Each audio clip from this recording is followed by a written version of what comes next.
நில மோசடி மற்றும் செய்தியாளர் மிரட்டல் ஆகிய வழக்கில் கைதாகியுள்ள நெல்லை மாவட்ட திமுக செயலாளர் கருப்பசாமி பாண்டியன் மீது மூன்றாவதாக நில மோசடி வழக்கு ஒன்று பதிவு செய்யப்பட்டுள்ளது. நில மோசடி வழக்கு தொடர்பாக தமிழகம் முழுவதும் திமுக முன்னாள் அமைச்சர்கள் மற்றும் முக்கிய நிர்வாகிகள் பலர் கைதாகி சிறையில் அடைக்கப்பட்டுள்ளனர். இந்நிலையில் நில மோசடி வழக்கு தொடர்பாக கடந்த 10ஆம் தேதி கைது செய்யப்பட்டு மதுரை மத்திய சிறையில் அடைக்கப்பட்டுள்ள கருப்பசாமி பாண்டியன் மீது மேலும் ஒரு வழக்கு பதிவு செய்யப்பட்டுள்ளது.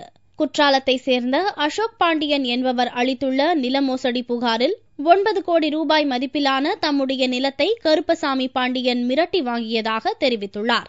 இந்நிலையில் போலீஸ் காவலில் எடுத்து விசாரணை நடத்துவதற்காக மதுரை சிறையிலிருந்து நெல்லை நீதிமன்றத்துக்கு கருப்பசாமி பாண்டியன் அழைத்து வரப்பட்டார். அப்போது செய்தியாளர்களிடம் பேசிய அவர், உள்ளாட்சி தேர்தலை முன்னிட்டு பொய் வழக்குகள் போட்டு திமுகவினர் கைது செய்யப்படுவதாகவும் இந்த வழக்குகளை சட்டப்படி சந்திப்போம் என்றும் தெரிவித்தார்.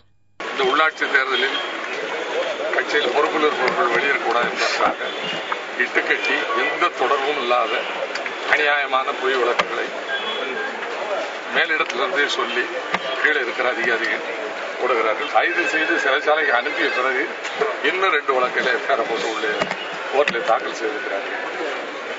இதை நானும் திராவிட முன்னேற்ற கழகமும் சட்டப்படி சந்திக்கிறேன். சிறையில் அடைக்கப்பட்டுள்ள கருப்பசாமி பாண்டியன் மீது அடுத்தடுத்து வழக்குகள் பதிவாகும் சம்பவம் அவருடைய ஆதரவாளர்களிடம் பெரும் அதிர்ச்சியை ஏற்படுத்தியுள்ளது.